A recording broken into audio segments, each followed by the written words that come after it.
What's up, y'all? Jamie Gonzalez. I'm Shad Stoker. Man, dude. Born Detailer Podcast, we're here. Back again. Man, ready, brother. Man, dude, what's up, dude? How are Chilling. you? I'm good. Man. I'm exhausted. I'm tired. Man, me too, man. I'm so tired. Yeah, It's dude. been a grind. I'm just so crazy. Dude, I want to get right to the point because What is the point? not the point of the video is like, what do you think is the best all-in-one polish?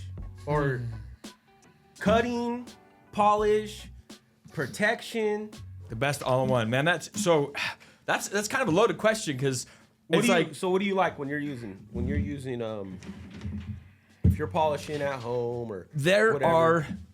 it's completely dependent on the situation. Okay, first of all, what's the customer paying for, right? Yeah. Are they paying for the most defect removal? Obviously, you're not going to use that if you're What if you're just at home though? You're at home, Sunday afternoon, you just, you wash your car, you're kicking it, and you just want to like make your paint shine. Uno Advance. Really? Yeah. If I'm doing an all-in-one, if I'm doing with something with some kind of abrasives in it, yeah, 100%. The Koch? No, that's They don't- they Rupes. No. Yeah, I'm yeah. just saying, what's Koch's? They're P601. Their P601 is their fine. So they have two. They have P601 and then they have another What's the one which purple is one? the purple one purple's is a micro micro cut. cut. They have Yeah. a micro cut with protection in it. It's a good product. It depends on how hard the paint is. It depends on what defect removal you're going after. It depends on how often you do it. Right? If you're doing that to your own car a couple times a year, you don't want to be super aggressive. You don't want to be going like You just want to shine it. You want to shine your paint. You want to enhance it. You want to make it look good. Because otherwise, you can just use like our Uno Pure. You could use there's a other micro. You can use that and then just use some spray shine. Yeah, you know what's Defender, some it's in the black bottle, but the Koch silica. the SO2. Yeah, SO2. Yep. You know what's a slept-on product that I myself slept on for years and years and years? Well, for a while is Malco has a product called Banana Cream Wax, and it has up to a year of protection. What about Malco Strawberry? Isn't that what's the red? I'm pretty sure it's like the strawberry. Do you guys sell? I don't know if it's Malco, but we got it from you guys. But it's like crazy fillers. Oh yeah, that's the Cherry Speed Wax. Cherry Speed Wax. Yeah. That's Malco, right? Yeah, That's PNS has a version too. What's PNS's? I think it's called Cherry Speed Wax. I think. Oh, really? Yeah, I think they're Really? Maybe one was just called man. Speed Wax, but Yes, because I'm just this weekend. I was like, dude, I knew it was gonna be good weather all week, so I was like, yo, I have to clean my car. And I was like, my car's coated and the whole thing's wrapped. So I tried that the Jimbo Balaam hard to shell. Yeah. And dude, man, I'm telling you right now, that stuff's pretty good. I've heard. I was just at Autorama this weekend, and there was a dude that was there telling me about it. Dude, it's pretty good, and especially I don't have paint. Mine's all wrapped, so But dude, if you have a wrapped vehicle, I would recommend. What did you like about it? What was it? It's easy to use. You know what's cool too? Like, so what I'll do is I'll spray the panel and then I'll wipe it, and then normally when you wipe it, you'll see like your streaks, and then the solvent, it'll just dissipate. So you wipe it, and it just wipes on really nice. Besides the application part of it, it's pretty normal. It's about the same. But for me, I've noticed that the protection on it, at least I wash my car so much and I spray so it's kind of, I don't even like the ease of use for me is like a big deal. How is that your first time that you used that? No, it's this first time I washed it. Oh, okay. So since I used it. All right. Yeah, since the first time I used it, then I did a wash. I was like, dang, bro. It was like, dude, it was nice. And I drove up the canyon a couple times, so I had quite a bit of bugs. So durability seems like durability it's legit seems too? fine, but like I don't know if it's necessarily I haven't really used it on naked paint. I was gonna use it on my wife's car. I haven't tried it on that, but at least on wraps or clear bra, it's legit. But it shouldn't. I mean, you worked on enough vehicles. It shouldn't be that big of a difference. It should still bond pretty well. The clear coat, if it's bonding to your wrap or your PPF, it should. I mean, yeah. So normally when I wash, typically when I did put it on, what I did was I IPA'd my whole car, and then so you stripped that. Yeah, I stripped and then I put it on. Okay. Just because I wanted to see. No, I dig I wanted it. to see the. Yeah, I wanted to see the longevity of it. I wanted to see if it lasts, even on the windows. But I can't really worry about the windows because my windows are coated. All my glasses. Oh, okay. I think I've coated them with View. Okay. View's a great glass coating. So I got View on my windows. What? How much? But how is that stuff expensive? It's hella expensive. I think it was like $40 For 16? for 16 ounces. How many? Is it 1-2 sprays per panel? Does it go a long way? I probably did more than that. I probably did like 3. Okay. Maybe 4. Could you got away with one Yeah, or two? you probably or could have, but I wouldn't. I know you wouldn't. I'm just like, dude, I wanted full coverage. You know what I mean? Yeah. So what I did is I just shot the whole car, like whole one side, and then I just went over it, boom, boom, boom. Wiped it? Yeah, and then Really? it was easy to do. So you didn't have any issues because typically with products like that, Defender's one that you can get away with it too, but typically products like that you kind of have to do panel by panel. So you didn't have any. You sprayed I was inside okay garage. Still, man, it's a lot of those dissipate and create issues. Streaking like you were saying. Yeah. So he's probably gonna come out with some type of polish. I would imagine so. Why not? Yeah. I guarantee he's killing it, bro. Yeah. He has to be. He's counting money right now. He's Yeah, dude. Jimbo Balem's counting money. So believe me, if you're trying to go buy something from that dude, he puts a lot of work into it. I respect the game. Yeah. So. He's been counting money for a minute. He's not. Of course. He probably does. I don't even know, man. He's doing great. But anyway, so you're thinking you like Uno Advanced? So if I want something with some correction, if I'm just looking for protection, I'm probably not gonna go with that. But if I'm looking when you say all in one, what about this? I love rehab. Rehab is not an all-in-one, but this is a great one step. This stuff is ridiculous, man. This is brand new. I don't know. What did you think of it? You just recently used it. I've been using it. It's fine. Cuts decent. Long working time. It's pretty oily. It says body shop safe. I didn't use it with my rotary.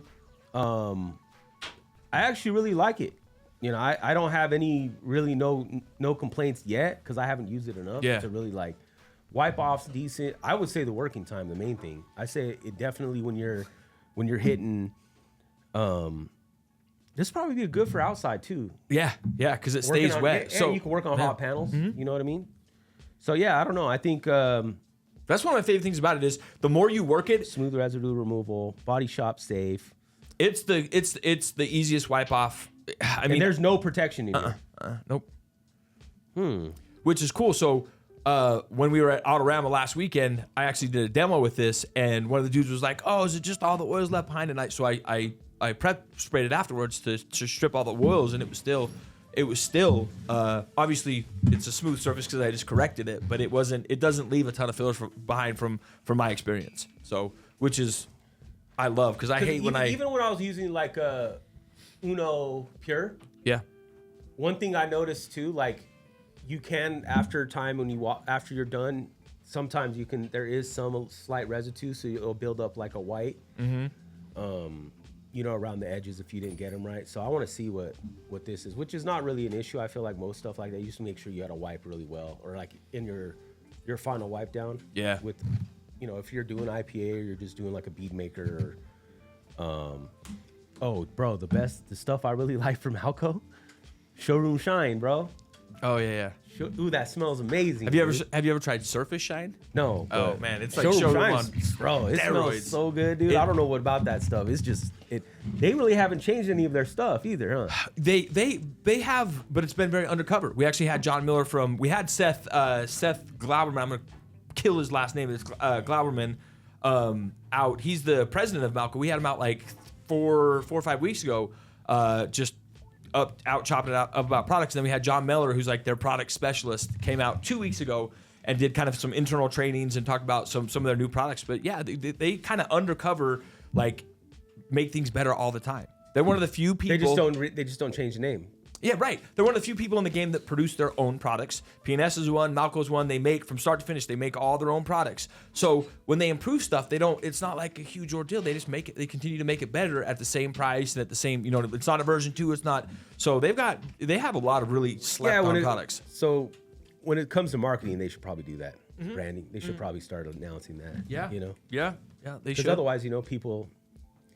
Because I've been using Showroom Shine for like 20 years. I don't know, since whenever, as long as I've been in the game. Yeah, it's been around for a while. But most people don't even realize how big Malco is. They are a massive, like some of the brands that they private label for are some of, not just in the automotive industry, but outside of, in the cleaning, in the, you know, in the laundry care industry. I don't want to say too much, but dude, they for massive brands, fuel additives, all sorts of stuff.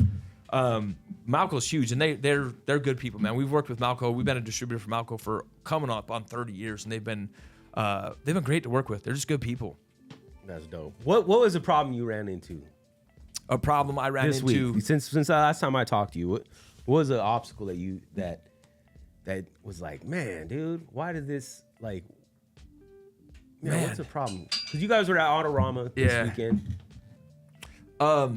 What issues were you running into over there? So I'm gonna talk about automotive issues because this is something that I don't think gets talked about enough, and it's a mistake a lot of people. So I was doing a lot of demos. I went and got 4 hoods from your boy Chad over at Unique Auto Body. Great place. He hooks me up. He's a good dude. He hooks me up all the time. So I went and picked up some hoods from him, and the first one we started with was a black Toyota hood. And I don't know much about the hoods.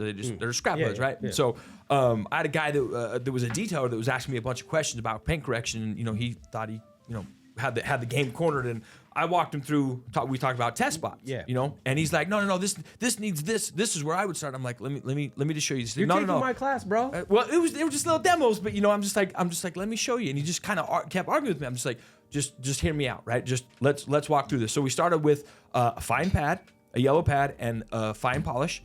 And that was our test spot. I got like 85 defect removal, good gloss. The hood was beat to shit, but still got good results, right? And he's like, yeah, watch, when you get up to a compound and a pad, this is gonna look better. And I'm like, all right, let's do it. So we went up to an ornate HDO pad, and then we went to a wool pad and the same polish, and it went from looking phenomenal to looking like shit, just like that. And I asked him, I said, what did I do here? I said, I went more aggressive, so I should have less defects. So what's happened here? And he had no idea. He's like, well, must be bad product or must be this. And I said, no, man, I went too heavy. This is a soft clear coat. Soft paint. So I think that's a main.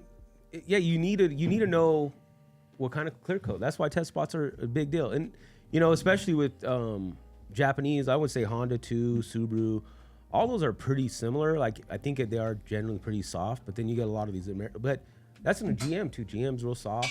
But they can change. You know what I mean? Yeah. Like they use different paint manufacturers. So, and nowadays it's more important because the how thin the clear coat is. You have to do test spots, man. You have to be the least aggressive possible to get the result. But also, how do you know? You can't look at paint and know the hardness of the clear coat. Like you have to do a test spot. Testing is everything. Test. Take the time. The 15 minutes we took to do those test spots would have saved that dude hours on that car, because he would have went right to the wall and cut and had to do a second step, took it off more clear coat than he needed, and it would have taken him a whole nother pass around the car. But he should have listened, bro. Now he will. Now he will. If you don't know, now you know. Let's go, fellas. All right, man. Born Detailer Podcast. Jamie Gonzalez. I'm Chad Stoker. It's a quick one. We out. Do a test spot, man. Do a test spot. Take the time. Just try it. Try it. Hey, comment. Peace out, guys. Hell yeah, bro.